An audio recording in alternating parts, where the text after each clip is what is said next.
Anthony, it's July, or should I say July, my favorite month of the year, because I'm a Jewish guy. All right, let's just start.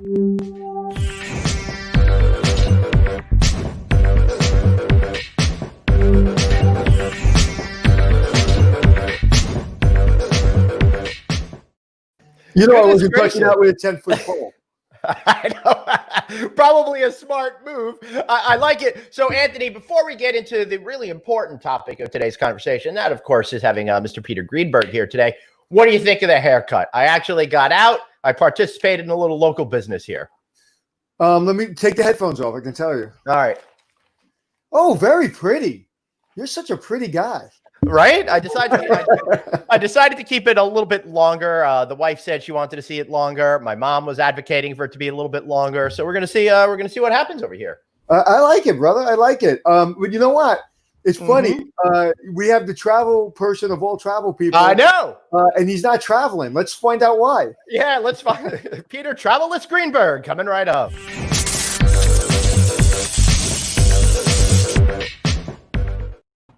Peter Greenberg, so great to see you. Thank you so much for being here today. What a great honor to have you on board.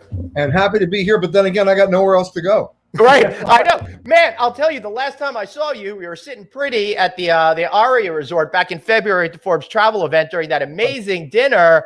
And who would have thought that 4 months later we'd be sitting here having not traveled? Oh, that's right. That's the last time we saw each other. I remember that. Yeah. So I think I'm in week 15 now. So are you? Woo! Yeah. So I can't believe I actually traveled. I went to the reopening of Vegas at the beginning of June. I can't believe I've traveled more than you in the last couple of months. Well, actually, I've been commuting between New York City and out on the island. So I'm back every 4 days. So I haven't left the state. So last year, how many miles did you fly? About 450,000. Oh, I did 250,000, and I was on Delta's top 10%. So what were you, 1%? Well, believe it or not, without revealing things, most people think that the mileage programs have levels that they think they know, right? So American has Advantage, and then Executive Platinum, and then there's Concierge Key. Oh, you're in the top secret black. Yeah, right. Delta's got something above Platinum where they won't tell us what it is exactly. You have to be invited. Right. Basically, you're flying with the Pope. You know, it's one of those things. Yeah. So you're black ops. So do you like go on the tarmac and go into the plane before anybody else gets on? Depending on the airport and my schedule, it has been done. Let's just say that. Yeah, Delta does this really cool thing, and I don't know which is your airline of choice, but if in Atlanta, if you're a little slow, they'll pick you up in a fancy car right there and drive you out on the runways, right? Right. Well, no, it's not a question of my airline of choice because I fly all the airlines because I have to. But with that kind of mileage, I have that status. Yeah, that's right. That's fine. That's great. So I rarely ever don't ask a question. The question I'm going to ask is, what is on your mind? Go. Wait, and hold on. In case there's somebody out there who doesn't know who you are, everybody knows who Peter is. All right, fine. What's on your mind, Peter? Sorry. What's on my mind is nobody knows who I am, so help me out. Tell everybody who Peter is. Probably the number one name in television and travel. Mr. Peter Greenberg. He's on CBS all the time. Wow. I thought I was number two. Am I at least number two? He's number one. You are definitely number two. And you're number Peter's one, you're number two. I'm number 8,753. But I'm hoping. You know what they say? I'm number one and picking up number two. So okay. Well, the answer to your question, Anthony, what's on my mind is reciprocity. And reciprocity right now is killing everybody. I understand how we got to that point, but right now, when you have the governors of New York, New Jersey, and Connecticut saying, okay, for the following 14 states, you can't come here without quarantining for 14 days, I get that. I'm waiting for the governor of Alabama saying they don't want anybody from New York. I'm waiting for state troopers to be on the border and turning back any license plate that's not theirs. We're in a very bad situation right now because at the moment where we were thinking we were going to have the summer of the Great American Road Trip, now it's going to be the Great American, 50-mile radius trip because nobody's going to be going anywhere if this continues with a number of cases that are spiking. Yeah, and I'm glad you said that, and that's why I asked you to open it up, because a couple of weeks ago I had a fit on the show saying everybody's saying numbers are going up, things are great, meaning travel's great, and everybody's moving, and I'm like, dude, we're doing this wrong. No one's listening to New York and the other states, and we're going to have a serious problem. We don't have any discipline, Right. and it's not a red state, blue state. It's an intelligent state. And I'm looking at the intelligent state. But you can't give an entire country of 350 million visitors or people when we all have each other's health at risk. I can't not give you the freedom, unfortunately, to put me at risk. We've got to shut you down. And, I'm supposed to be on a plane to Miami to talk to two pretty big celebrity guys that are building hotels or want to build hotels. And I told my friend who put the deal together, I said, I'm a little concerned about going because you guys have your restaurants and bars open because everything's great. Everything's great. So I did my little walk on the beach this morning. He calls me up. I said I was coming last week. I said, dude, I'm not coming. And one of the partners got COVID and he's sick. And I'm like, dude, if I would have came down last week when this meeting was set up and then it was canceled until this week, I've been sick with COVID. And so that's where we need to be. Last week we were talking about the Great American Road Trip. We were thinking about, hey, maybe Europe will be open. They're doing it well. And we were saying, hey, we're getting there. We're back to minus square one. Correct. And what's worse is if you take a look at the calendar and then you try to put that in context with the economics of it, this is not just reciprocity from the European Union telling us they just don't like us because we banned them. Mm-hmm. They take a look at these numbers as they're beginning to flatten the curve and open up. They don't want anybody showing up with those kind of numbers. I get it. Now, the economic impact is unbelievable.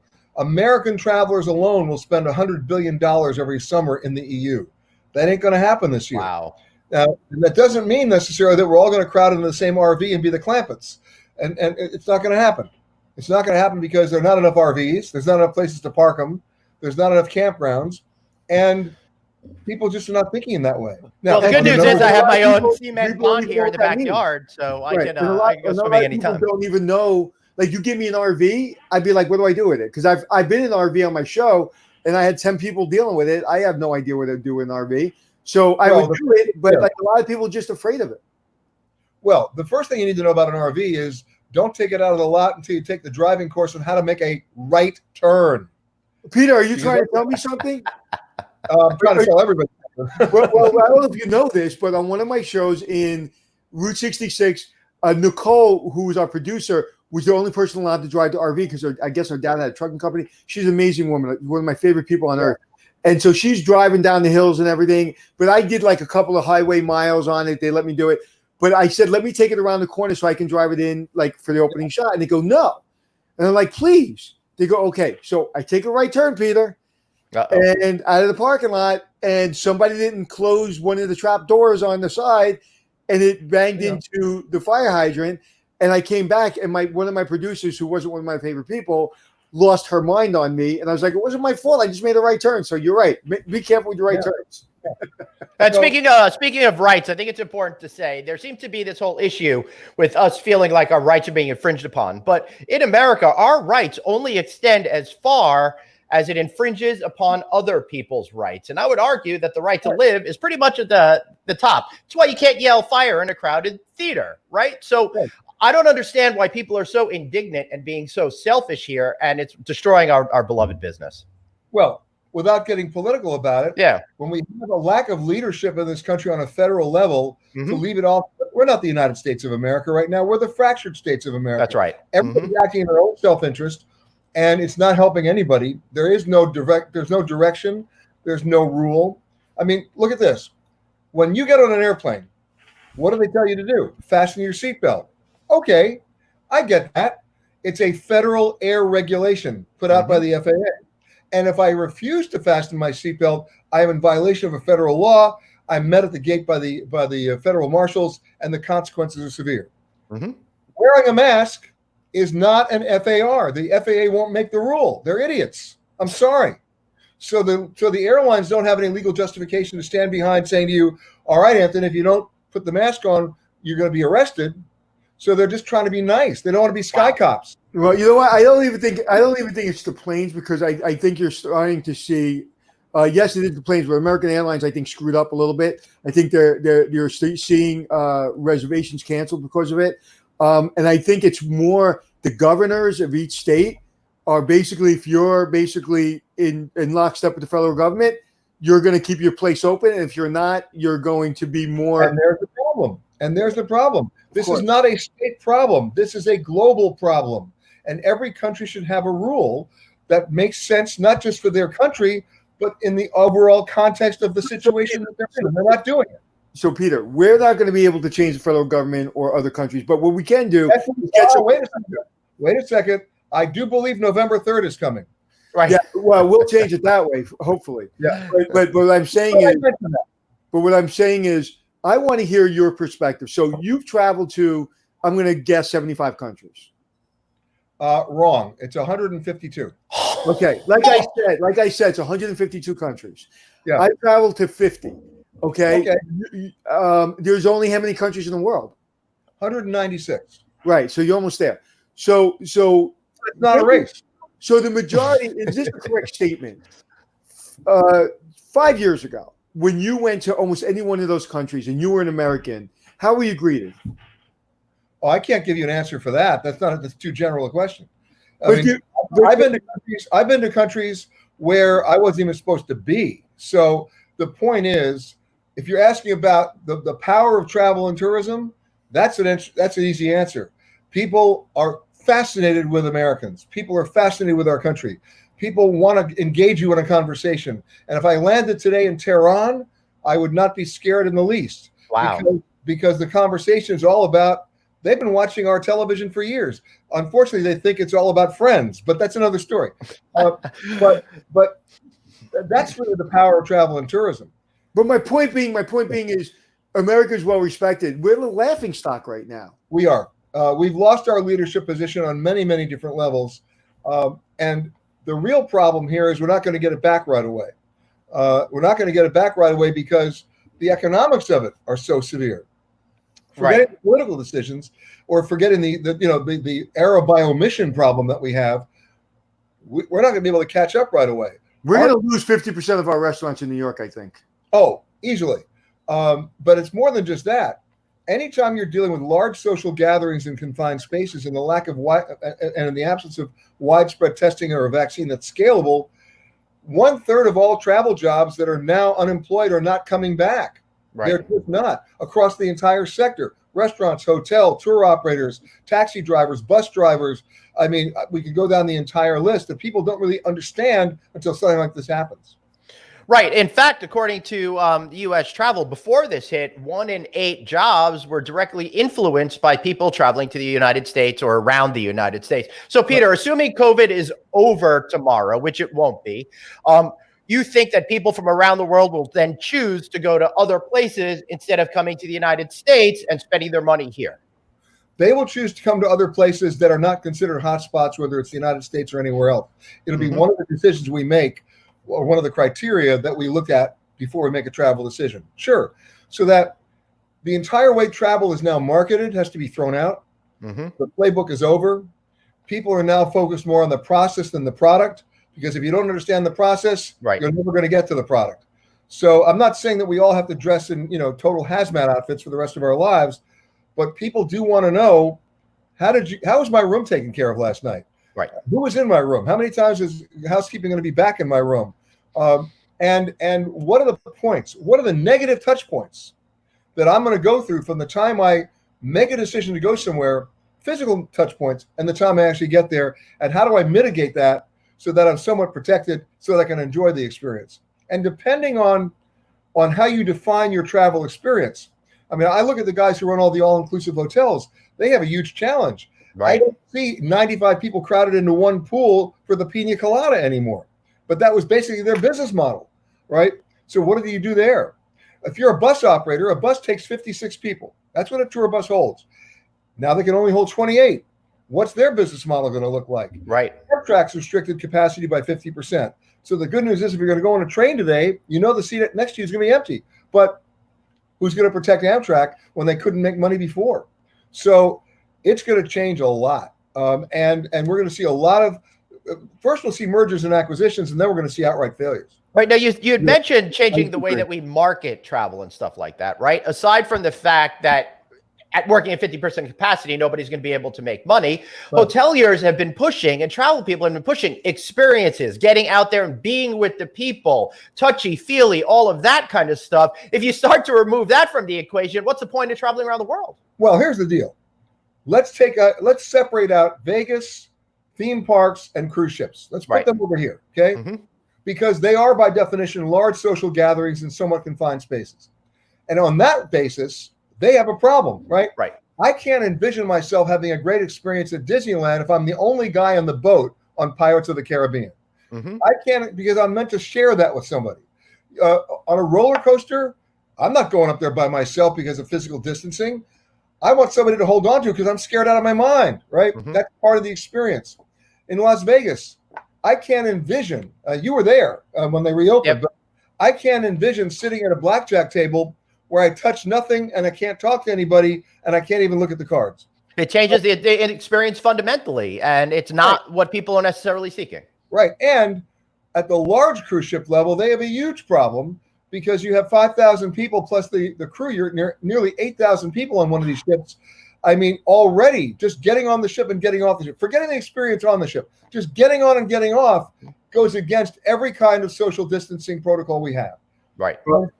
So they're going to have to, how do you redesign the floor plan of a restaurant? How do you redesign the floor plan of the small world after all, no pun intended? Right. How do you redesign the floor plan of a cruise ship and still be able to make the money and give people the experience they bought in the first place? That's the challenge. Yeah. I don't think it's been said better on this show, and I think that sums it up. And again, 6 weeks ago, we were feeling that this wouldn't come to be. It is, and the people that hit, like a lot of people got criticized, a lot of big companies got criticized for furloughing people and conserving cash, and they conserved cash for this moment. There was a big cruise line that just got rid of one of their ships, right? I mean, they got rid of more than one of their ships. Carnival has now announced they're going to get rid of 6 ships a lot earlier than planned. And of those ships, that doesn't mean they're going to sell them. There's no market. So in many cases, they're just going to be scrapped. A division of Royal Caribbean, they were a partner in a Spanish cruise operator. They just declared insolvency, and many of their ships are going to the yards to be broken up. So we're going to see. And by the way, this is all occurring at a time when every shipyard in the world was operating at 100% capacity, building even more ships of every size and pedigree. So they're going to have some serious capacity issues, even if they get rid of these other ships. And they also have to figure out a small problem with the Centers for Disease Control. The CDC is not happy with the cruise lines. Right. There's no doubt about it. And right now there's a no sail order that's going to extend till July 24th. So in the next, 23 days. I have every reason to believe that the CDC is going to extend that another 90 days. So, I mean, that's coming. It's going to happen because they have to approve a comprehensive plan from each cruise line about how they're going to go forward, and they haven't even responded to the plans that have been submitted. So just count on the fact that 2020 is a gap year, no matter how you look at it, for the cruise industry. Yeah, you know what's interesting is we went from 10 years of 100 miles an hour in our industry, not into third gear or in second gear or the first gear. We didn't even go into neutral. We shut the car off.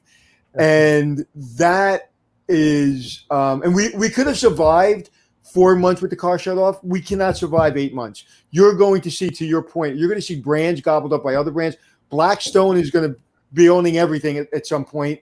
You're going to start seeing cruise ships go under. Well, in the hotel business, Anthony, I'll tell you something. What most of the public doesn't understand, and I know that you do, is that it's not about Hilton, Hyatt, Marriott. It's about talk about it every day. It's about who owns the buildings. And the owners of those hotels that Marriott manages, if they can't make their debt service, it doesn't matter. The flag comes down, they close.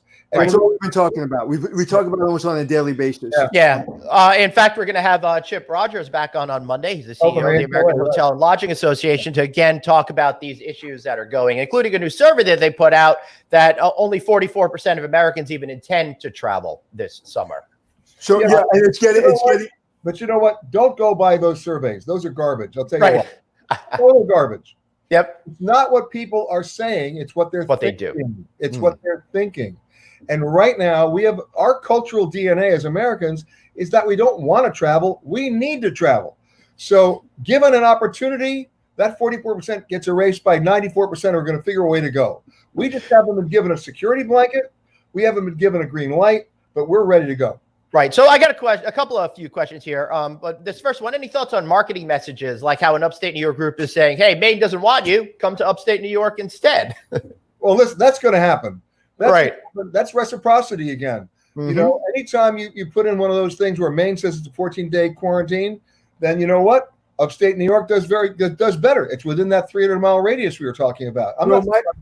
My friend just booked a hotel room at Gurney's Inn for $1,300.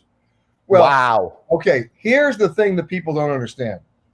The travel industry always thought that when the you-know-what hit the fan, they could discount their way back. Not this time. They can't. You know what the airfare was from Fort Lauderdale to Los Angeles 3 weeks ago? One way. Take a guess. What do you think it was? $1,400. $12.87. What? On JetBlue. How many people took the flight? Probably Nobody. two. No, Yeah. It didn't stimulate any traffic. So the airlines got wise, the hotels got wise, and realized discounting is not going to get people in the rooms. The people who are traveling right now, the people who have to travel. Well, one of my companies is a revenue management company, and we see that and talk about it every single day. And in 2008, we didn't have the technology and the wherewithal, so it was a race to the bottom. You know, and I won't name the management company that did it in New York that got everybody to the bottom. This is not happening now. Everyone has got more technology. We have revenue managers who are PhDs in numbers, and so people are paying attention. And so whether it be Gurney's Inn or whether it be my friends at the Roxbury in Roxbury, New York, and Peter, if you haven't been up to Roxbury, New York, Roxbury Contemporary Hotel is the best hotel in America, period. Good plug. So it's those hotels, they got to keep their rates high. Right. But here's what's going to happen. You want to be a smart traveler right now? It's time to roll the dice and realize that the airlines and the hotel management companies have not been able to adjust their algorithms to November and December. They haven't figured out year over year who went last year versus this year because all bets are off. So they haven't priced accordingly. Now's the time to book for Thanksgiving and Christmas because the deals are everywhere on the airlines and the hotels and the resorts. That's a great suggestion, and you can cancel any time because everybody's being open with that now. I put an idea out there a week ago, Glenn. What do you think of this idea, Peter? I got a couple questions here. One, every airline, every hotel for that period of time, the end of December, whether it be Europe or whatever, 100% cancellation, no matter when you cancel, 100% your money back. You get money in the till for the company, and you are now have something to look forward to. And if it gets canceled, you cancel it, and no harm, no foul. Well, Anthony, give me at least 3 minutes to get crazy here on this. Go. Because there are two things where the travel industry should be ashamed of themselves. Right. One is travel insurance, and two is refunds.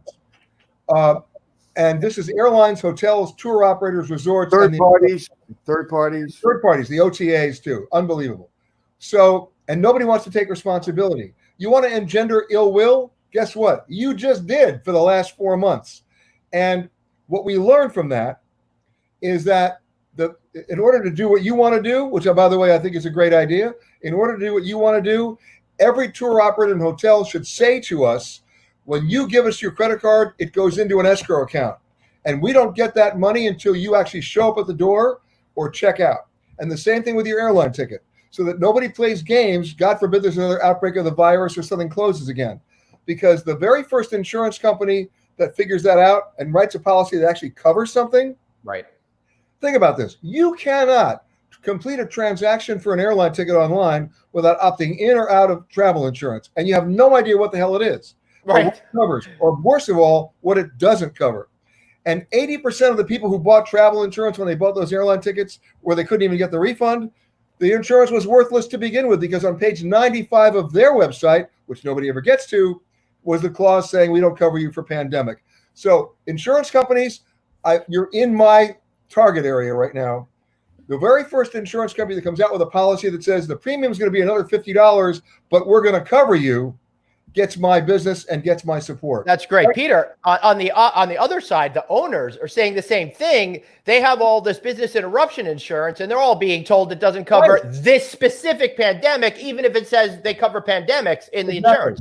So the real problem that the insurance companies have, and this dates back to Hurricane Sandy, by the way, and a few other disasters, is they better start rewriting policies that make sense, and people will pay for it.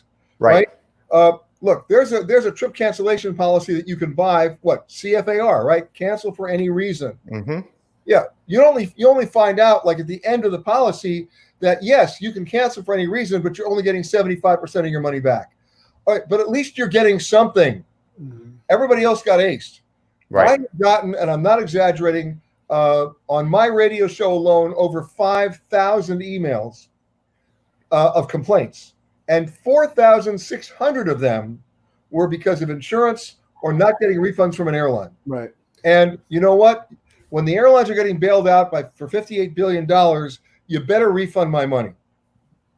Right. Wow. So let's you just said something interesting. You said radio show. Let's talk about your radio show.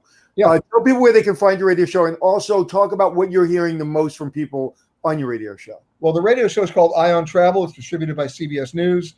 We're in our 20th season now. It's a 3-hour show every Saturday. Wow. And obviously check your local listings. You can also listen to it live. We stream it live. If you go to petergreenberg.com, an imaginative name for a website, you'll see the radio icon there. So every Saturday morning from 10 a.m. to 1 p.m. Eastern time, you can hear the show live if you can't find it on a local station. So what was the most interesting place you ever did your radio show from? Well, I can give you a couple of them. We've done it from a Lufthansa A330 flying from Frankfurt to New York. We've done it from an aircraft carrier. We've done it from one of the most remote places in the world, an island called St. Helena. Have you ever heard of it? No. Yes, that's off. I think that's off Africa on the west coast, and it's like one of the most remote places to get to any other island. Glenn, you're almost right. You're almost right. It's smack dab in the middle of the South Atlantic Ocean, 1,200 miles from Angola. There you go, and 1,800 miles from Brazil. And it's one of the remote islands of the world. Only 4,000 people there. One of the original British overseas territories. Still have a governor general there. But what's interesting about St. Helena is most people don't realize it. That's where Napoleon was exiled. Most people think he was exiled to Elba. Right. He was. Then he escaped. And he fought the British at the Battle of Waterloo, and he lost. And he pissed off the British so much, they said, we're going to send you to one place you'll never escape. Welcome to St. Helena. He got there in 1815, and he died there in 1821. And you know what's great about that little island? No COVID. No COVID, but how about this? They're totally cut off from the world right now, because up until February, they had one flight a week to their airport, which only opened up 2 years ago. They only had an airport 2 years ago. So they had one flight a week from Namibia, started in Johannesburg, stopped in Windhoek for fuel, then went out into the ocean. Basically what's going on, because of the fortunes of South African Airways, which is in bankruptcy right now, they have nothing. They have one freighter that comes in every 6 weeks with a couple of canned goods. And so right now they're very low on beer. Let's put it that way. Oh, God. Ooh. So 6 weeks ago, we were starting to talk about the excitement of travel again. Yeah. And we're here. And it's unfortunate we're here. The good news is we're going to get through this. The good news is we are going to travel again. The good news is we are going to see travel peak again one day. Oh, unfortunately, it is going to not be the end of August. It's going probably, honestly, right now, if I had to guess, we're not going to see anything that looks like normal to the end of 2021. Oh, yeah, you're right about that, especially for international travel. In the absence, again, of widespread testing or a vaccine that's scalable, everybody wants a guarantee. Here's the problem. Businesses will not let their employees or their key executives travel without a guarantee of safety. The employees, either for business or leisure, won't travel without a guarantee of safety. And countries don't want to show up. They don't want us without a guarantee of safety.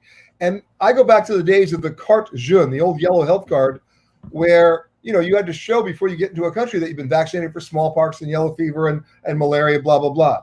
We need that again. We need an internationally recognized, vetted, get out of jail free card that says we have tested negative. But even that's not enough, because we all know I can be tested negative today and tomorrow get it. So without that vaccine, let's not kid ourselves.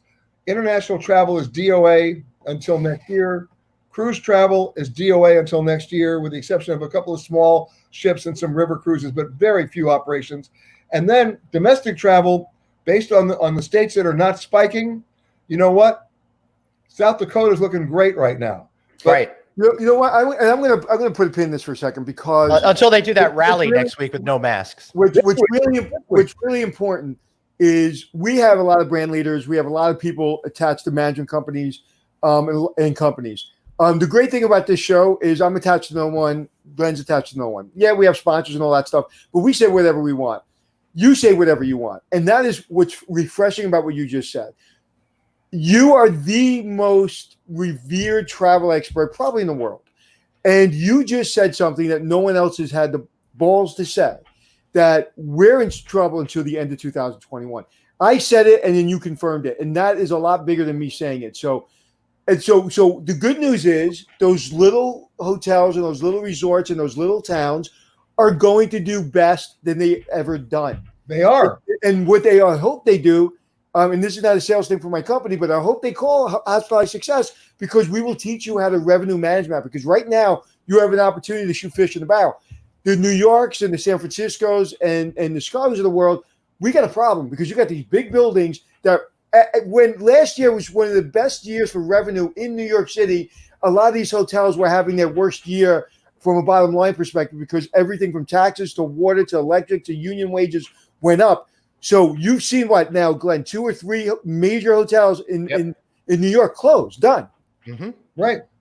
And that's going to continue. It's going to continue. The beautiful thing about small hotels in small towns is it gets you an opportunity to do what? Rediscover your own country. Now's the time to do it. It's interesting. I live in Upper East Side of Manhattan. I've lived in this same building since I'm 6 months old. Wow. And I know my neighborhood. The East Side? Yeah. Wow. And I know my neighborhood, or I should say I thought I knew my neighborhood. And what I've been doing lately is every other day when I can, I'll do like a 2-mile walk with my wife, and I'll head down Fifth Avenue and come back Madison Avenue. And guess what? I rediscovered my neighborhood. I was able to stop. Does the name W.T. Stead ring a bell? It does. Not to me, no. Okay. And I used to live on the Upper East Side. Okay. Well, you probably passed it every day. There's a monument to him on 91st Street and 5th Avenue at the entrance to Central Park's Reservoir. Right. I know what. And as I'm walking down the street, I stopped and I read it. And the ironic thing was I read it on April 12th. Just happened to be the day I read it. W.T. Stead was the father of investigative journalism, and he was on board the Titanic when it sank, and he went down with the ship. And there's this amazing monument to him, which tells the whole story. I've been living in New York all my life. I never knew it. Wow. So that was just the indication to me that, you know what, there are wonderful unintended consequences as well to this pandemic, and that you get to rediscover your neighborhood. You know, I love our city, and I do kind of discover it, and I try to walk it all the time. And a couple things I found is, one, I was walking down the street and I was late for a meeting, but I saw something and said Thomas. It was like an old, different, like it was just something important. I said, it's a history. It was where the Thomas English Martin Company was founded, and I was so excited. And then there's one spike. You know, when they did the grid in New York back in the early, 19th century, or when they did no early, 19th century. So when they started doing the grid, there's one spike in. So they would literally put a spike in the middle of people's homes when they were doing the grid for New York. There's one spike left in Manhattan. You know where it is? Tell me. Central Park, because I tripped over it. And after I tripped over it, because I love my city, I'm looking at it, I'm like, why is this here? And I Googled, I said Spike Central Park, and guess what? I found it. There you go. So yeah, it's a great time to rediscover. And I'm going to say this for my friends in Roxbury, New York. Please, everyone, this summer, make a reservation at Roxbury Contemporary Resort. It is one of the greatest hotels. I've done a show called Extreme Hotels, and I have never found a more extreme hotel. It is very, very high standards. Their safety standards are incredible. They have a waterfall. It's just incredible. So this has been terrible for them because they just opened one of their properties, and it's been great now because now everyone's going to stay in New York.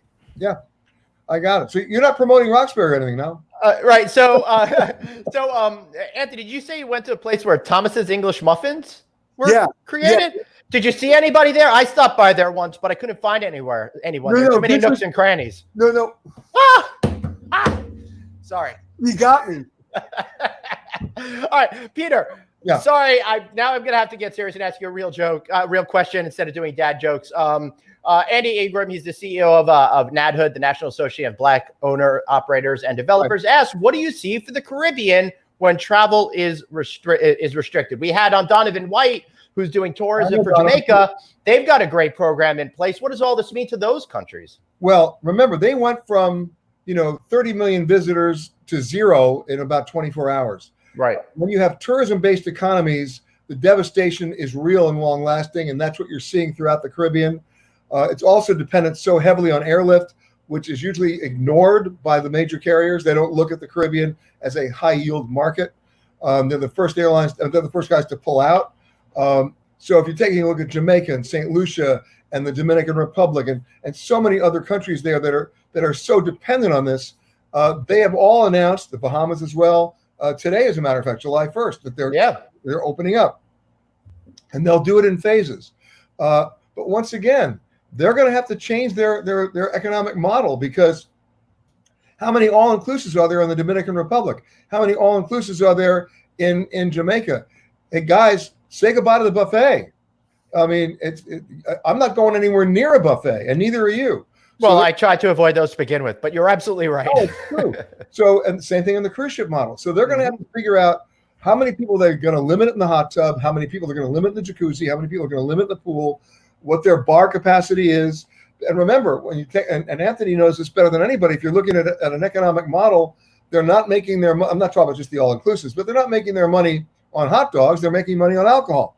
So they've got to figure out how they can change that business model, increase their price point to give people that sense of their guarantee that they're going to have to need before they're going to show up, so they can have a better and a more special experience. So I think what's really going to change here, and most people don't want to hear this, is at least for the next 3 years, our definition of mass tourism is going out the window. We're being given an opportunity for a do-over. We're being given an opportunity to really look at it again. In Venice 5 months ago, it wasn't the bridge of sighs, it was the bridge of thighs. Now they have an opportunity to limit and then raise the price point.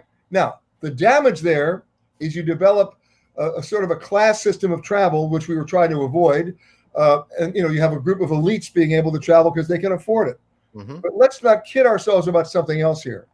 The economic fallout is not just to the owners of the hotels or the guys who run the airlines. When we have 44 million people applying for unemployment, when we have over a 51% unemployment level just in the travel industry itself, when you have people who cannot make their credit card payments, their mortgage payments, where the unemployment funds of each individual state are on the verge of running out of money, with more people applying every day, how do people pay for travel? They pay it with their credit cards. They're not going to have the spending power to do that even in 2021 if we continue along this path. So what I think is going to happen is the travel industry itself is going to come up with a different business model that may not be along the lines of the plastic credit card. It may be the old layaway plan. It may be self-financing, where Carnival Cruise Line says, okay, you want to go on a cruise and it's $3,000, give us $100 now and $50 a month, and we'll take care of it. And they'll figure, it's like buying a car, and they'll sell off that contract to another financial institution to be able to do this, because people on their credit card limits, what are banks doing right now? When you have major defaults on credit cards, they're either limiting your credit line or they're freezing your account. So even when we come out of this crisis, people are not going to have the money to spend on the one thing they want to do, which is travel. So I'm looking for a different business model to emerge from this, to allow people to do what they want to do. And you know what? Again, you're the first person to really kind of give a solution to that.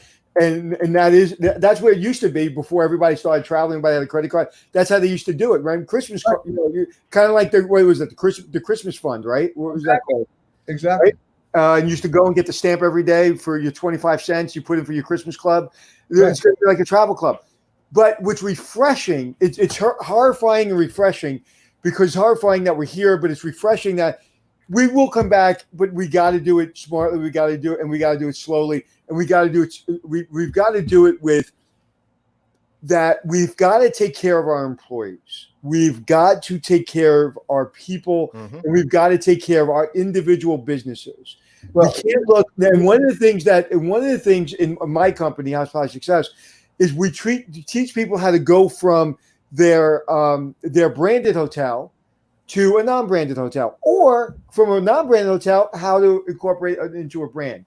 And we teach people that. Now, the brands, unfortunately, when you saw Marriott, which again, they're trying to conserve cash, when they furloughed everybody, okay, that was a problem. When I said to Glenn here on the show, I said, that didn't concern me. What concerned me is when they packaged everybody. When they packaged all their employees, okay, that's when I knew this was going to be a bad fallout. So the independent, the branded hotels, the mom and pops that you talk about, Peter, okay, the people that HLA and AHO are trying to keep alive, their brand leaders, again, whether it be Marriott, Hilton, whatever, they're working, they're doing their best, but they're doing it with literally 90% less people. Right. So they're not getting the support they need, and I don't care what any brand says, they're doing their best, and I love all the brands, but there's 90% less people, and that's a problem. Well, the test case right now, and my heart goes out to them, is Hawaii. Because as an island state, America's only island state, the unemployment there is close to 40%, way higher than any other place in the United States. And most of the people who work in hotels who are not in management are holding down 2 different jobs already. They're working at 2 different locations. I mean, Right. the cost of living in Hawaii is so high. If you take a look at a true tourism-based economy, it's Hawaii. And they're in big trouble. They're opening up supposedly August 1st, and they'll do it in phases. But the problem is, as you know, who anybody who's been to Hawaii, you know, what have they tried to restrict all these other years? Fruits and vegetables, because they don't want any invasive species coming in. Guess who the new invasive species are? It's us. And what are we going to do here? Because 40% of their market is Asia. And so we're dealing with xenophobia here. We're dealing with a real medical crisis about to happen, and yet this is like a Henrik Ibsen play, because this is the enemy of the people. It is the one thing they need to keep them going, and it's the one thing that could destroy them.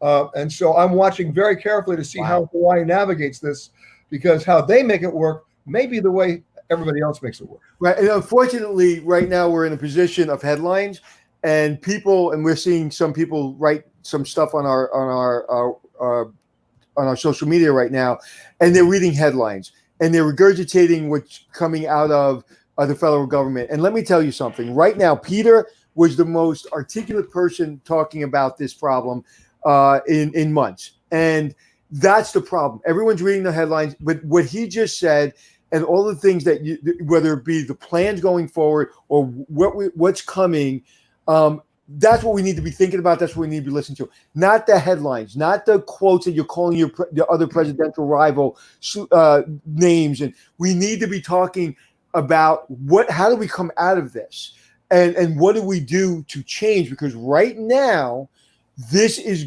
our industry. If it doesn't wake up and we're not able to move, it will have economic fallout on every other industry in the world. Well, let me put it in some really harsh perspective. You know, we talked about how many countries there are in the world, 196. There are 93 of them that depend entirely on their GDP on travel and tourism. So literally put food on the table. So take ourselves out of the equation for a second and talk about Egypt, talk about Tanzania, talk about Rwanda, talk about all these countries that just depend totally on travel and tourism, and they've been shut off. There's not even air service in some of these countries right now. It's been shut off entirely. And when those things happen, that's when governments get destabilized and collapse. That's when you have civil disturbances that get out of control into civil war. And their central banks don't have the opportunity to print more money like ours just did. And that's if this doesn't get solved relatively soon, within the next 5 or 6 months, where they can actually turn the faucet back on and get the airlift back in, you have not even begun to see the problems that are going to be happening worldwide, triggered by what? Lack of travel and tourism. Well, people's argument has been that if you open it up, we sustain the economy.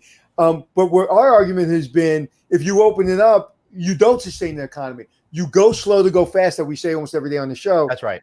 We go slow to go fast. So Right. You see what happens when New York goes slow, and now we can move a little bit. We're going slow again because we're not opening up restaurants inside. We just announced this morning they're not going to open up inside for you to walk into a restaurant, which is good. I think it's the right thing to do because they're seeing that the restaurant and bars are the biggest problem in Miami and in California and Arizona. That's where it's coming from. So in order to save these countries you talk about, we've got to, yes, there's got to be a little bit more pain, unfortunately. And when I talk about pain, I lost a very good friend. I lost my favorite gym that my best friend owns. So there is loss. But you're going to start losing countries. Right. And you're exactly right. If you do not do this the right way, and obviously America has not, and if you look at Italy, yesterday I think they had 183 cases. Okay? 183 cases in all of Italy. They have 20 million people, 20.5 million people in Italy, 100 and something cases. In New York City, okay, put it in perspective, we're doing better, but we had 350 yesterday. So even in New York who's doing it better, we had double what Italy has, and we're about the same population. That's a great point, Anthony. Thank you. I'm trying to keep up with Peter, man. I know. He's really bringing out the best in you, which is something I am not capable of doing, Peter. So I've never gotten more compliments. Even Jerry Izzarello was on, and Horst Schulze was on. And I think you're winning the We Love Peter. I don't know. We had Harris Rosen on Friday, and he got a lot of love. Yeah. That's true. So, Peter, let me ask you a question that comes from one of our listeners up there. It's far back in the comments, so I can't bring it up on screen, but that Inside Edition report, we talked about it yesterday on the show. We chose not to name any of the brands that were mentioned in that report, but I know you've seen it. What do you think about hotels maybe not living up to the cleanliness promise that you were espousing we have to do at the beginning of the show? Well, there's your problem with franchises. I mean, every individual owner deciding what they want to do despite what the brand's protocols are.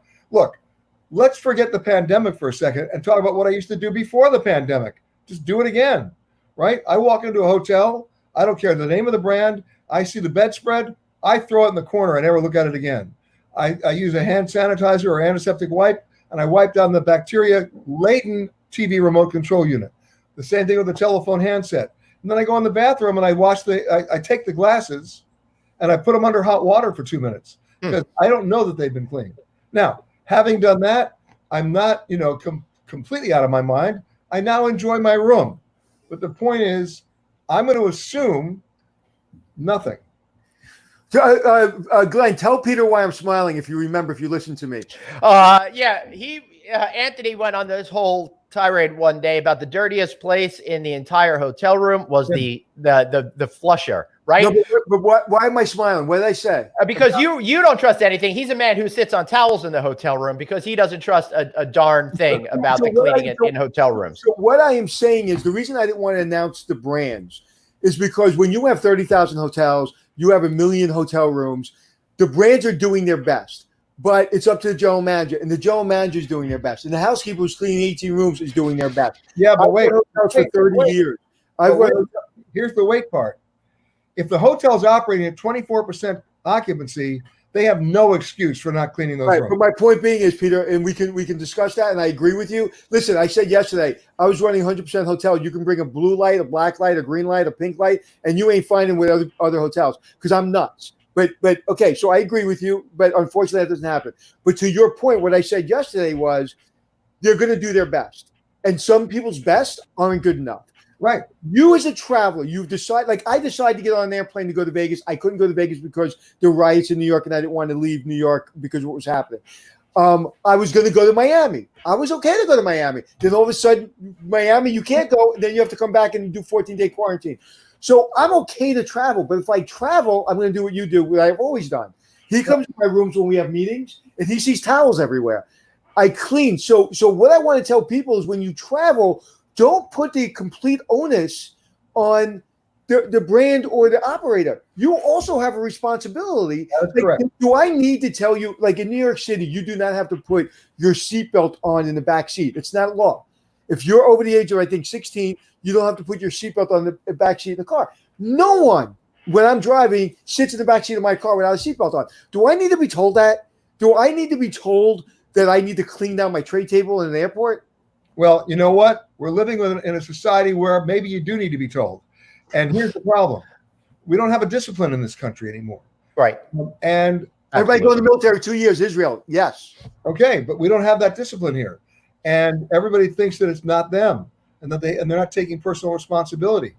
And, you know, until the FAA makes it a law, a federal air regulation to wear a mask on the plane, the flight attendants are not going to enforce it because they don't want to be sky cops. They have no legal justification to stand behind them. And the FAA hasn't done it. That's your lack of leadership. Now, if I don't fasten my seatbelt on the plane and the flight attendant asks me to do it and I don't do it, I'm hauled off the plane by federal marshals. And yet, a mask? Come on. It's 2020. Let's get real. Let's do the right thing. This is not red state. This is not blue state. This is intelligent state. And anybody, and right now, maybe, right, we have, you know, DUI laws, right? Driving under the influence. We should have DUS laws, driving under stupidity. Yeah, well, there's the two greatest things in the atmosphere: stupidity and hydrogen. So, I have a I don't want to rant, but I will say this. And I'll say it calmly. People don't understand history, and people don't understand that this country is built on us coming together. People don't understand, whether it be the civil rights movement or whether it be World War II or World War I or wars before that the reason we are able to walk down Fifth Avenue, enjoy our city, the reason we're able to love this country is because we've come together. So whether it be Black Lives Matters or whether it be COVID, we have got to come together, or this country, like many other countries, and the stat that always blows me away is this is the youngest country with the oldest constitution. Right. So we're in peril if we don't get that we have got to protect our country. Yes, but you're forgetting one thing. Okay. We're the youngest country with the oldest constitution that 98% of America hasn't even read. Right. Yeah. Well, there's somebody in a big house on Pennsylvania Avenue that hasn't read. All right, I'm changing topics right now to something more positive. Anthony, I just lost 20% of our fan base. Sorry. Nah, I think we just gained 20%. Good afternoon. My 13-year-old son loves you, Anthony Melchiori. He wants to own hotels one day. However, this pandemic stuff is frightening. He would also love to meet you and spend time with you. What would you say to a 13-year-old scared at this time, guys? So I want you, Peter, I want you to answer that question. Answer the question to a 13-year-old kid that wants to own a hotel one day. What would you tell him with everything that's going on? What would you tell him? Study everything that's happening now, learn from it, apply those lessons, and you'll own all the hotels. That is the greatest lesson you'll ever learn. And hey, look at this. Delta sent a letter out saying masks are required on their flights. Yes, but wait a second. And what's the consequence if you don't? You know what the consequence is? United Airlines announced it 10 days ago. If you don't wear the mask on the flight, we're going to put you on a no-fly list, and you'll be banned from the airline.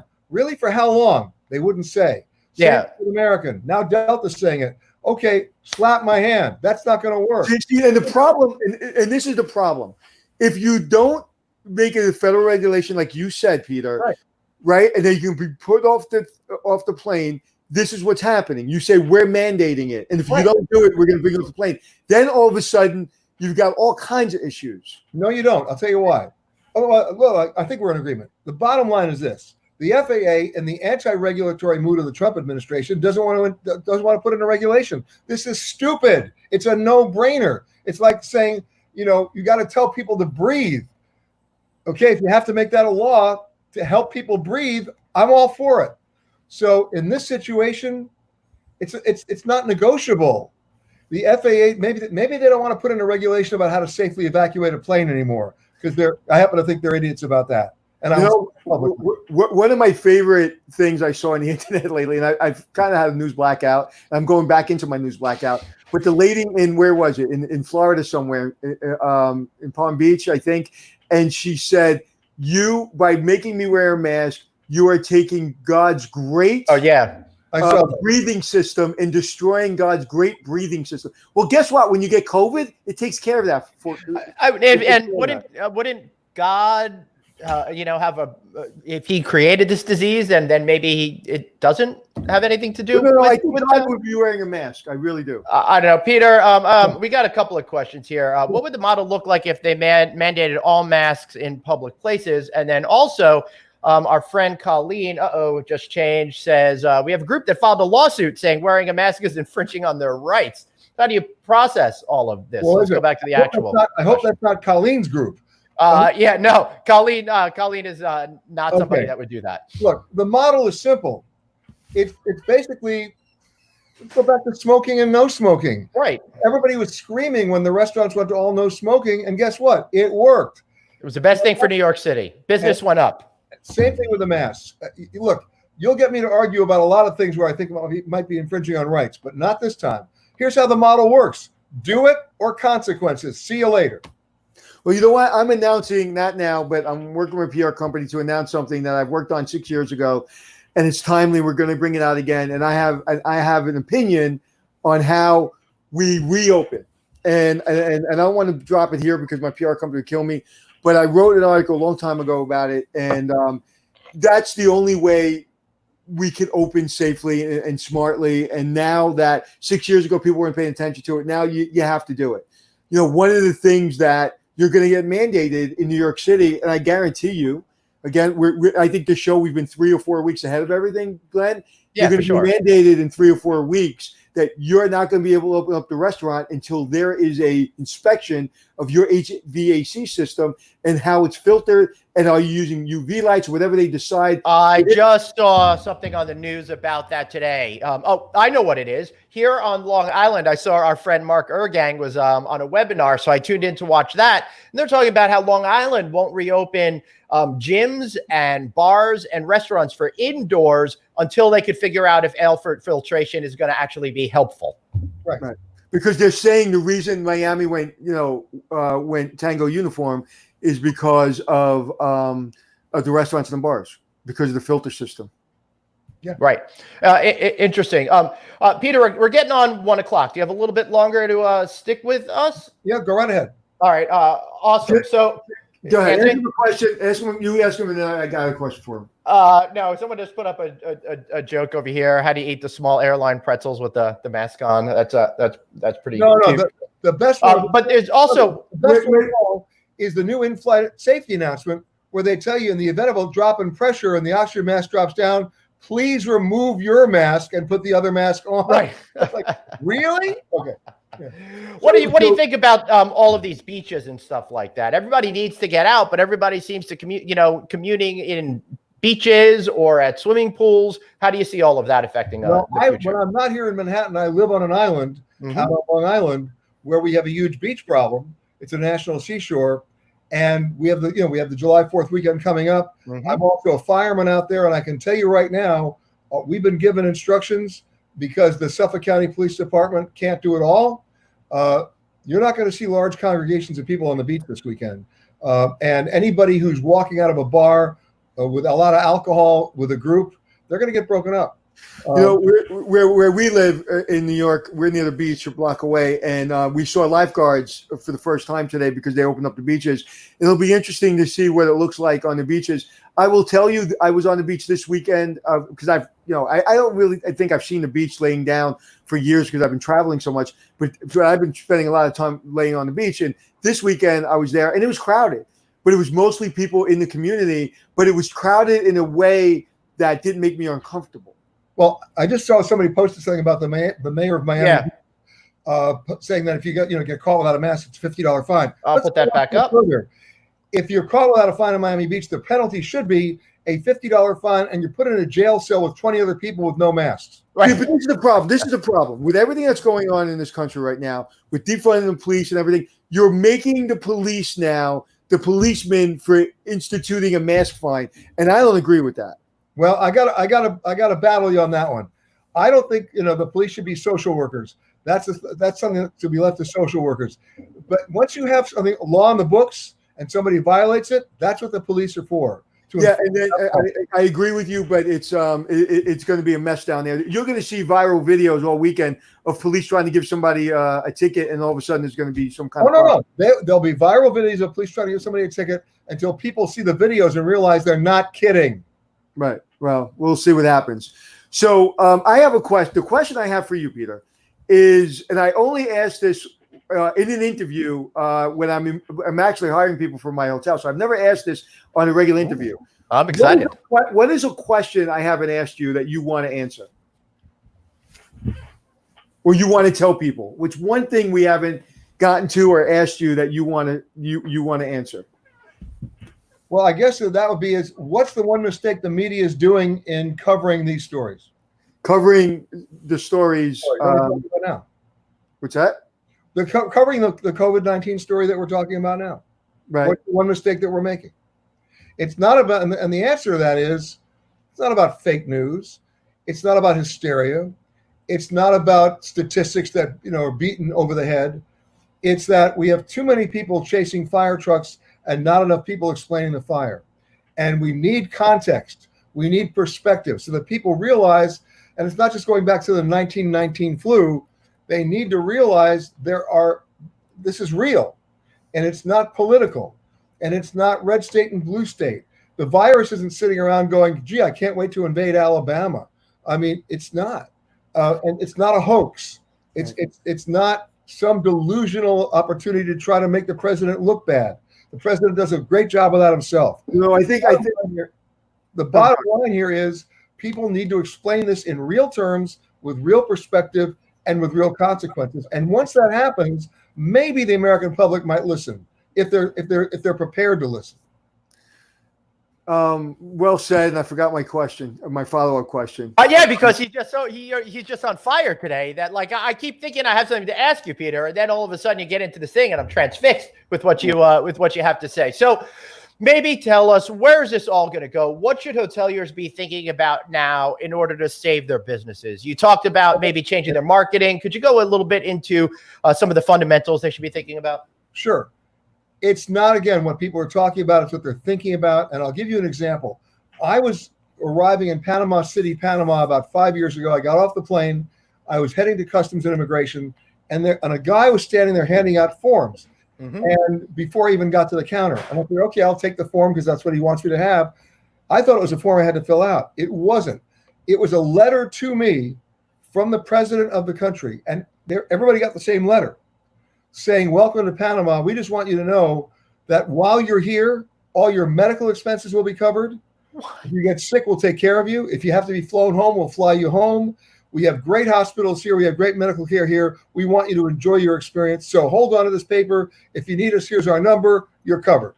Now, let's talk about private sector initiatives here. What would happen if the great hotels of this country got together and said, you're coming to Cleveland? We got you covered. You're coming to Wyoming? We got you covered. You're going down to Florida on the beaches? We got you covered. Yeah, right? But where are they going to get insurance for that, Peter? Guess what? It's the economy of scale. I asked the question when this happened in Panama, how many people are utilizing this? It was less than hardly anyone. But the whole idea was you knew you were covered. You got your security blanket. So it's messaging that breeds confidence. Right. And with that, and it's got to come from trusted sources. And if it doesn't come if the what hits the fan, the last person I want to hear from is the Minister of Tourism. I know what he's going to say. Everything's great. I want somebody on the ground who's had experience, context, and perspective to give me a real world sit rep so that I know what's going on. But going beyond that, the private sector has an opportunity here not to wait for the public sector to make rules, to lead the way with giving people that confidence and that security blanket that they so desperately need. Right. Well, there's a new show, and me and Peter are going to be host and co-host. I'll be the co-host. He can be the number one, and it's going to be called Travel Impossible. And if you can, let me intern on there, would you? Sure, right. Why not? Sure. All right. So it's very enlightening. And again, talking to someone that talks headlines and talking to someone that has self-interest and then talking to someone that has facts and history in their back pocket and comes out of every pore is definitely different. Like somebody just asked me a question. I won't even respond to it or say what the question was. But they asked me a question with wanting the answer that they already have. They want me to answer the question that it's about. I'll answer it. Anthony, how do you feel about people taking down the Columbus statue since we're Italians? You know what? You already know how you want me to answer that, and I'm not answering it because you're not going to maybe like my response. That's how everybody's asking questions nowadays. Everybody's asking questions with the way they want you to respond. And what was refreshing about you is you just answered based on history, based on fact, and not a political agenda. And that's but I'm sure you're going to be accused of having a political agenda no matter what, because that's part of what well, we do you know what? Anyway. I believe that before you make any decisions, you got to do some study and read about it. You mentioned Columbus. Look, I grew up here in New York. Columbus was a holiday. Every Columbus Day, there's a Columbus Day parade. Hey, he's got a circle named after him. I used to go there all the time. That was the old New York Convention Center where the boat show was. Oh my God, that was a horrible hotel now. And the statue's still there. But about 5 years ago, a friend of mine said, you got to read this book. And then I read one book, and then I read a second book, which is a biography of Christopher Columbus. Oh my God. I'm sorry, guys. I don't want to insult any of my Italian friends, but you know what? I'm not in favor of yanking the statue down, but I'm certainly in favor of putting a sign up there saying, while you're looking at the statue, you might want to know this, because this guy was not a good guy. Right. And I think, if you look at our history, and not to digress, not to move on, but if you look at our history, anything I learned about Black culture is I learned from 1963 on. I went to the museum, the African American Museum in Washington, D.C. Have you been there, Peter, yet? Unbelievable. Okay. It blew my brains out. It literally, it took me basically half a day to recover. I was there on a volleyball tournament with my daughter, and me and my wife and one of my other daughters, we went in, and from 1430 all the way to today, it was just breathtaking. And I don't mean that in a good way. And actually, I was there a day or 2 days after Kobe Bryant passed away. And he has one of the biggest donations to that museum. And there was a plaque way before he passed away on the wall about him. Anyway, my point being is, I will debate anyone, but be able to debate your side. And that's the problem. The problem is people run out of their information, usually within the first couple of sentences. So you have a right to want the statue to stay. You have a right to have the statue gone. But at least be able to debate your effing side. And the reason I want to answer that question is I don't have enough information to answer the question. You can answer a lot better than I can because I didn't read that book. I have a great idea. And you're going to laugh, or maybe you think I'm crazy. What you do is you get all the statues of everybody who's basically controversial with portfolio, and you put them all in one park. You put them all in one park on display, and you just call it Assholes on Parade. What do you think? I think there'd be a big statue of me right in the front of the park. Right. And also, I believe Christopher Columbus was put into jail in Spain for stuff that he did. Yeah. Right? Oh, yeah. All right, but so the good news is I didn't learn. You've been traveling a lot longer than I have. I didn't really travel. I went in the Air Force. I went to Honduras, and I went to Missouri. I was in the hotel business. I went to New York City and Orlando. I got a TV show. Went to 50 countries, 48 states. So you've been traveling a lot longer than me. And I will tell you something. I don't know when we're coming back. I don't know how we're coming back. But I will tell you something. There is no greater education on earth than travel. If I would have taken my kids out of school in third grade and was able to afford a nanny and a teacher and have a private jet, I would literally have brought them to almost every country in this world that is safe, and they would have had a PhD in learning how to deal with people. And one of the things that I'm most proud of is not how much my kids know or don't know, is how they can talk to adults. And that's the problem. People don't know how to talk to each other. Yeah, our amazing late friend Jesse Kalisher, he was a terrific artist. I used to see him all the time on his road, and he'd bring his wife and kids with him wherever he went around the world. And those kids were the most well-traveled kids I've ever seen, and their horizons were opened by it. And that's one of the things about travel. I wish more Americans would travel overseas to see that we're all the same, that we all have the same needs, wants, and desires as human beings. And that'll break down all the barriers between us. Peter, I used to live in Manhattan. I used to live in Brooklyn. I always wanted to take these people that don't understand cultural differences and how beautiful that is and force them to ride the New York City subway with me for a month, right? Because in each car, it's like a meeting of the UN without the politics. Well, when I was in junior high school here in Manhattan, my biggest thrill, which I never told my parents, was that I would get on the subway on the very first car so I could look out the front of the window next to the conductor. And I rode the entire New York subway system for like 3 or 4 days. And I would do that at least once every 2 or 3 months, because in New York, by doing that, I saw the world. I saw I saw the Dominicans. I saw the Hondurans. Yep. I saw the Jamaicans. I saw the French. I saw the Germans.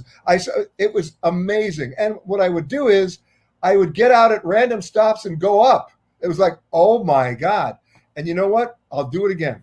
I see a book on your shelf that says Vietnam. I had an experience with Vietnam. Now, I went there last year, I believe, for a show, and I was a little weird. I didn't know, like, I saw Anthony Bourdain in Vietnam. I saw Andrew Zimmern in Vietnam. And so there were travel shows about Vietnam, and now they wanted me to go. And I didn't know. I didn't do enough reading, and I purposely don't. I purposely don't look at their shows, and I purposely don't do reading because I want to go and I want to just have my own experience so I can talk to the camera. And I will tell you something. I have never felt more at home. And because of the images I saw when I was 8 and 7 and 9 and Americans getting killed in Vietnam and doing killing in Vietnam, I really didn't know if I wanted to go. And when I went, I've never felt more comfortable. Absolutely. I've been going there since literally the fall of Saigon. So it's an amazing story and one that people should go back and see. So let me ask you a question. I think this is – I'm sorry. Go ahead. No, I'll ask my question second because I want to go back in the Wayback Machine for my next question. Do me a favor. Tell for the audience. We want everybody to know where they can find your show, where they can find your Facebook and everything. But I want to know real quick, where did you go to school? What did you go to school for? And how did you get into travel? Dude, that was going to be my question. All right. Well, I started right here in this building going to public school here in New York. I'm a public school kid, elementary, junior, and high school. So I went to elementary, junior high school here in Manhattan. Then I went to Bronx Science up in the Bronx. And then I went to the school that changed my life and allowed me to do what I'm doing now. And that's the University of Wisconsin in Madison. And that's where I got hired because talk about an amazing intersection of current events.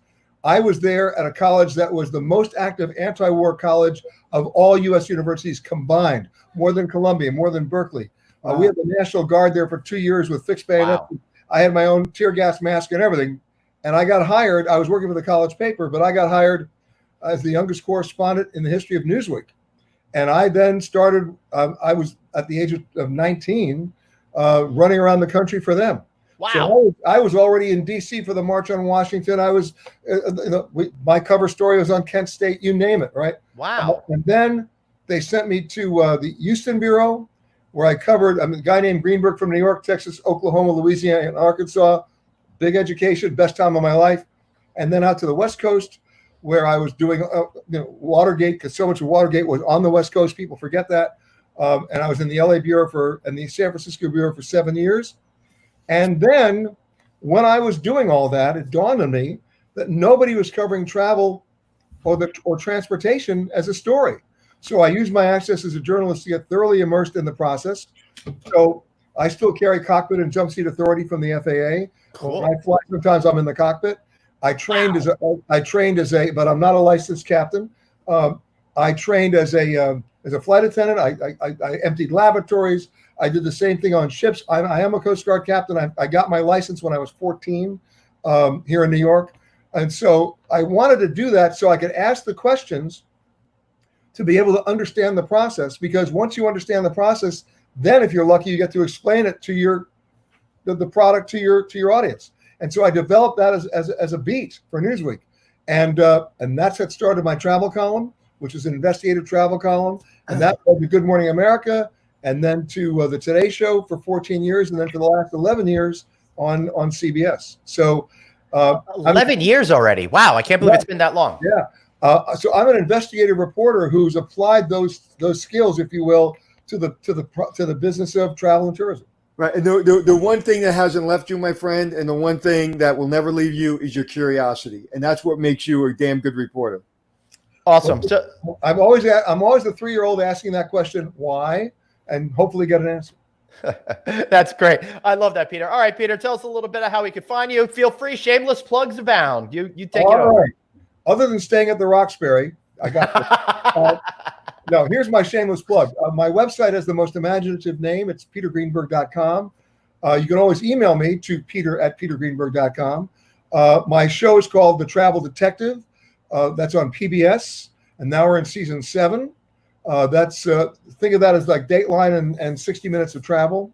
I do a show called The Royal Tour. We've been doing that for 20 years. Wow. Where I get individual heads of state, current sitting presidents, kings, or prime ministers to be my personal tour guide for a 1-hour show that crisscrosses their entire country. And I should tell you, they have no right of editorial review or editorial control.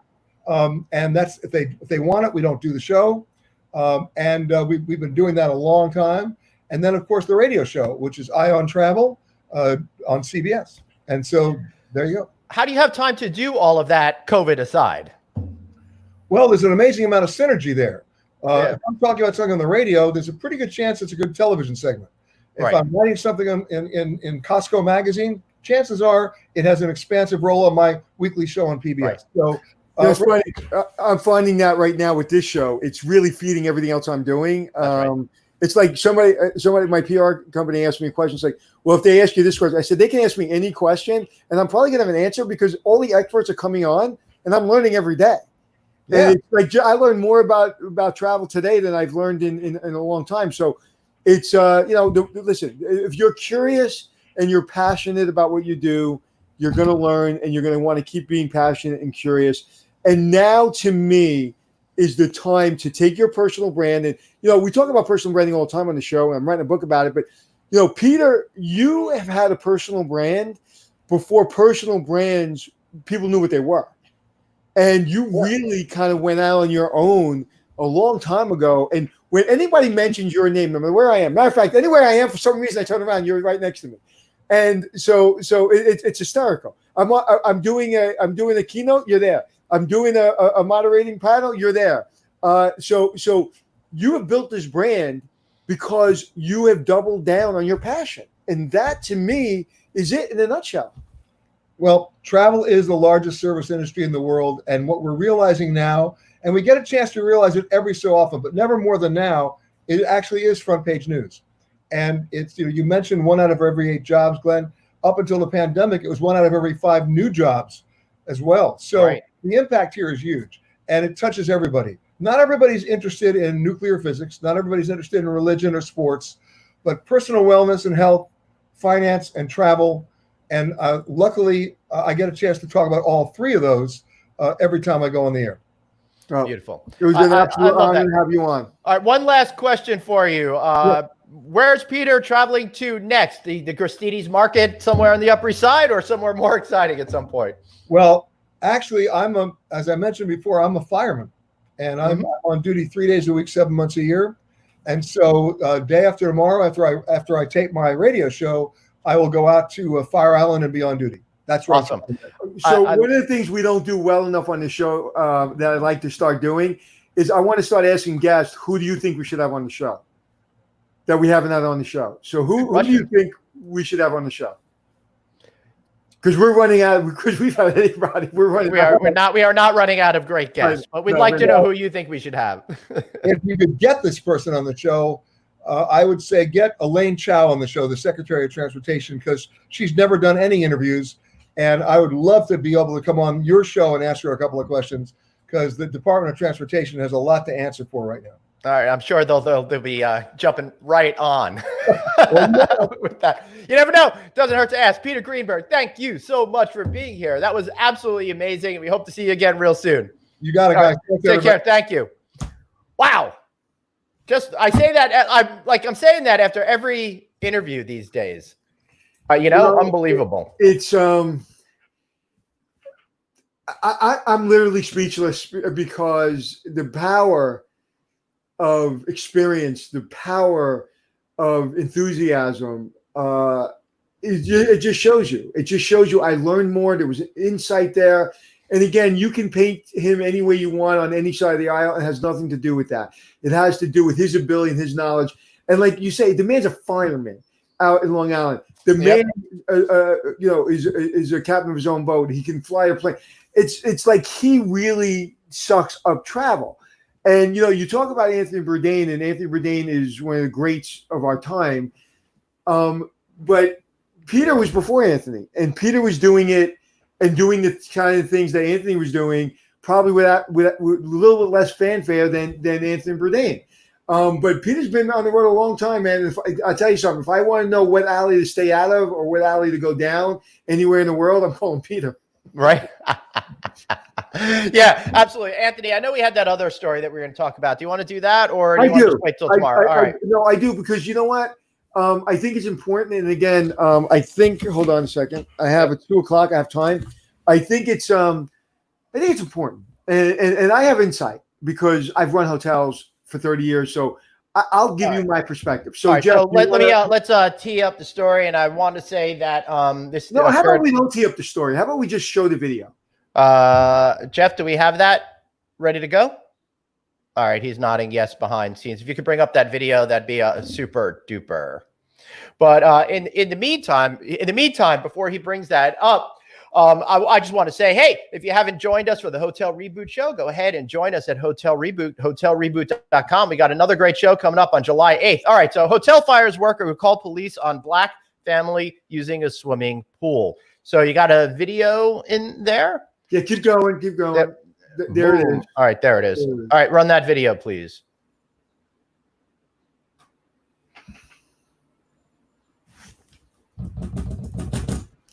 Is there sound? I don't hear sound. Yeah, neither do I. All right. Okay, I guess that's not going to work. He says 1 second. So why don't we just start talking about the story, Anthony? Right. And when we get the video, story we'll bring it up. There was this young lady with her two beautiful children in the swimming pool. And a manager of this hotel comes out and asks her for her room key. She shows her room key. She says, well, what room are you staying in? She goes, why? The pool's open, right? Yep. Where's that? Go ahead.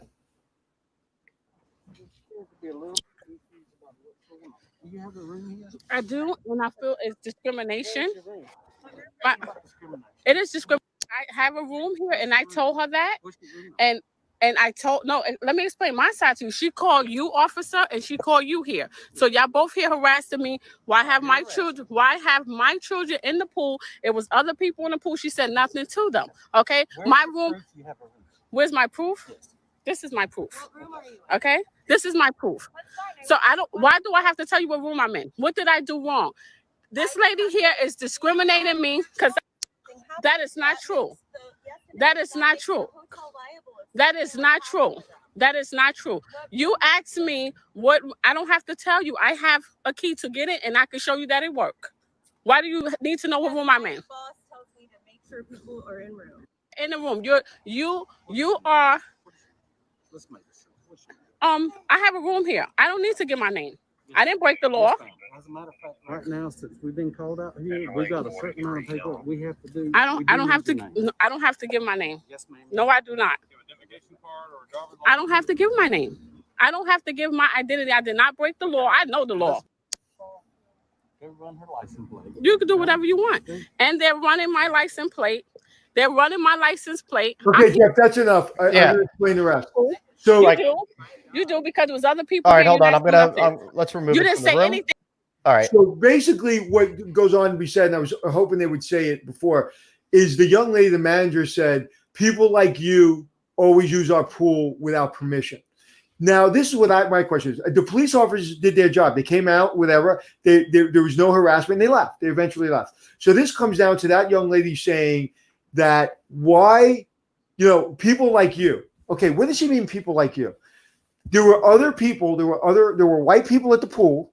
Okay, and kids, and had just left, and they didn't ask, hey, what? Let me see your room key. So if you are in the pool when you're not supposed to be meeting outside of hours, we have a right to call the police because you're trespassing in our pool if you won't leave. Even if you have a hotel key, like get out of my pool. If you Right. don't, Like you if it don't- closes at 10 p.m., you can't be in there at 11. Right. You have a right to call the police if you're making a disturbance. You have a right to call the police if they're doing something wrong. These two kids with their mom, she was there on business. She happened to be a guest. And this woman literally said to her, she's been fired, by the way, from the hotel. She was fired immediately before Right. even the Hilton as a parent company got involved. With Right. it. And Hilton made a great statement and said that. I have it right here in front of Right. me, and I love Shruti Buckley, who runs the brand, by the way. Read it. Hampton by Hilton has zero tolerance for racism or discrimination of any kind. On Saturday, we were alerted to an online video of a guest incident at one of our franchise properties. We moved quickly to identify the hotel and the guest so that we can make contact and review the matter. Even as we communicated our expectations to ownership and management of the Williamson property on Sunday, we learned that the team member is no longer employed at the hotel. We have apologized directly to the guest and her family for their experience and will work with them and the hotel to make this right. We remain in contact with the hotel's ownership about follow-up actions and to ensure that in the future, their employees reflect the best values of our brand and are welcoming of all. Shruti Gandhi Buckley. And again, this is all allegedly because I wasn't there, but everything between what they were saying, this is what they said. And she said, the young lady said that the managers said people like you. And a matter of fact, she may have said that on the tape too. I don't remember. I think we all know what that means. So no, I know exactly what you say. Yeah. You mean black people? Yeah. So, right. So that to me is offensive. And it really tells when people say discrimination and racism doesn't happen in this country, you're a lunatic. And that this family who is paying a rate and being there, and the mother was on business and trying to give her kid, among all the COVID and everything else that's going on in the world, a little vacation, a little respite. That's right. And for them to be harassed and Disgusting. you use the words people like you, yeah, how dare you? Right. And we usually don't show things like this, and especially I don't want to ever out a brand because the brand did say the brand did. The brand responded in every way that they should. Right. And in fact, I love the fact that even before the brand got involved, the ownership and management understood what was happening and handled the situation and fired that employee. And that was it for that. So, right. And that's what happens when you have a brand, when you have all these thousands of rooms in hotels. You common sense isn't common, and people are some people just are institutionalized racist. And I'm not saying she was, and I'm not saying that young lady was a racist. I'm not saying that at all. What I'm saying is the words she used, people like you, I need to understand what that means. If she said some people jumped the fence and we just checked those people and we just checked those people, right. and now we're checking you, game on. Okay, right. you check the fence. We're just checking cards. I show you card, done. But I don't have to look your ID. I don't have to bring you to the room. Everybody's got a card, done. She didn't say that. She didn't say that to the white people. She said to her, people like you. What does that mean? I'm glad Hilton handled it. I think it's important in nowadays like this. And again, there's real change. There's when we talk about change or we're part of the change. And I think if we sidestep this, we don't show it, I think we're doing a disservice to what we stand for. Right. Yeah. We definitely stand for equality. I love how Hilton handled this situation. I don't think they could have handled it any better. I love that they're reaching out to the people and trying to make it right for them individually. And that's what's really essential. Remember, we're all human beings and we're all in this together. And we have to come together if we want to be able to move forward in society. You know what's so funny? Somebody just said, how do you know that woman works for the hotel? So she could have been a woman but the woman did have a name tag on, but good point. But anyway, so yeah, Peter, I've seen Peter many times along our travels. It's always literally bumping elbow to elbow wherever we are. Yep. I never really had an in-depth conversation with him like that. And, the reason the guy has been employed as for all these major brands for a long time is because he knows stuff. Right. Well, unlike us, we just bring people on that know stuff. Yeah, for sure. All right. So I think we're done for today, right? I'm starting to get holiday weekend on my mind. I'll tell you that. Okay. So, ladies and gentlemen, do me a favor. I'm not going to use profanity. Please wear your mask so we can all travel again. I really miss traveling. I'm almost emotional about it. 3 weeks ago, I was missing a little bit. 2 weeks ago, I was missing a lot of bit. Now I'm desperate. I need to get on a plane. I need to travel. This community needs to bring our people back. So please be safe. This is not a political thing. You can see the tears in my eyes. Wear your mask. Stay safe. It's actually more of a thing that Anthony just wants to flee away from me and be on the other side of the country from me. I think that's what it really comes down to. But hey, I'm not taking it personally. I understand. I would do the same thing if I were you. Yeah, but it's I love this industry too much to see. I know. Like it could take a punch to the gut, but we can't take a death blow. Yeah, I'm telling you, man, it's just ridiculous that people are being so selfish out there and they don't even acknowledge that they're the ones that are hurting the economy by their selfish actions. They want the economy to be reopened so they can enjoy themselves, but they're hurting others in the process. Yeah, and I've said this before and I'll say it again. If you're going to post things on our social media that has to do political and you're going to start quoting things and calling political opponents names and stuff, don't follow us. Don't be on our political. If you want to have a conversation, we'll have a conversation. But insults, in my neighborhood, when you insulted somebody, you got into a fight. I'm not in the mood to fight anybody. I don't want to fight. I'm not mad at you. You have a perspective. You want a certain way of life in this country. That's fine. I'll listen to you. But please don't insult people. Please don't insult us. And if you do, listen, you have a delete button. Delete us. Because we're going to block you if you start harassing us. Like, please, we're here. And if you have a point of view, even if we disagree with it, we'll share it.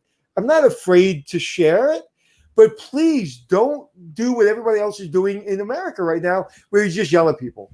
Right.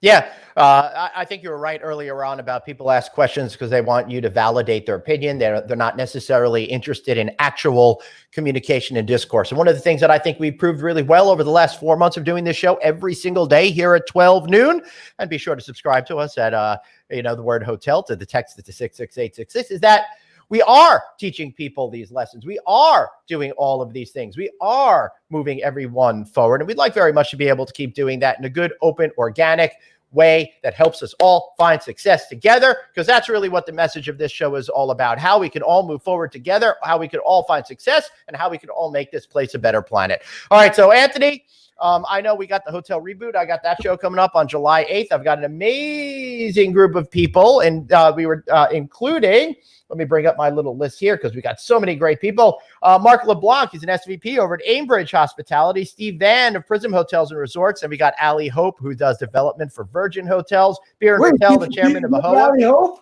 What? Ali Hope, yeah. One of my favorite people in this industry. Oh, yeah, she's awesome, right? You got powerful people. Why can't we have her on this show? And we'll get her on after. And then I also got Taylene Staub, global head of True by Hilton, who I know we interviewed back in November. Let me tell you, those are real players in this industry, and that's really the people you want to be listening to. So please follow Glenn and Hotel Reboot. It's absolutely fantastic, and also really important. Yeah, and we are going to run out of management companies to have on the show, and we're going to have less brands and less hotels to have on the show if you don't wear your mask. Simply said. Yeah, I think that's a really good point. Anthony, once they reboot their hotels, they're going to need some success, and I think hospitality success is a great place for them to find it. I absolutely do, and I'll tell you the challenges we're finding right now. I have 3 clients that I dealt with this morning. Good people, we can't find them, even though people are unemployed, can't find them. The people we do find that we think are good turn out to not be so good. We're starting to find hotels that want me to take over, and I don't want to take over their hotel. I'm actually going to spend 5 hours in a car going somewhere tomorrow, so I may not be on the show tomorrow, and 5 hours back tomorrow night simply to look at a hotel that I don't want to take ownership of, and I'm going to try to figure out how to save it for this owner. Because I don't want her hotel. I want her to keep her hotel. Well, Biren Patel, who's also going to be on Hotel Reboot, the new chairman of AHOA, will be here tomorrow. So we will miss you. Hopefully, you'll be able to tune in and join us. I will actually do my favorite. I will actually do my best.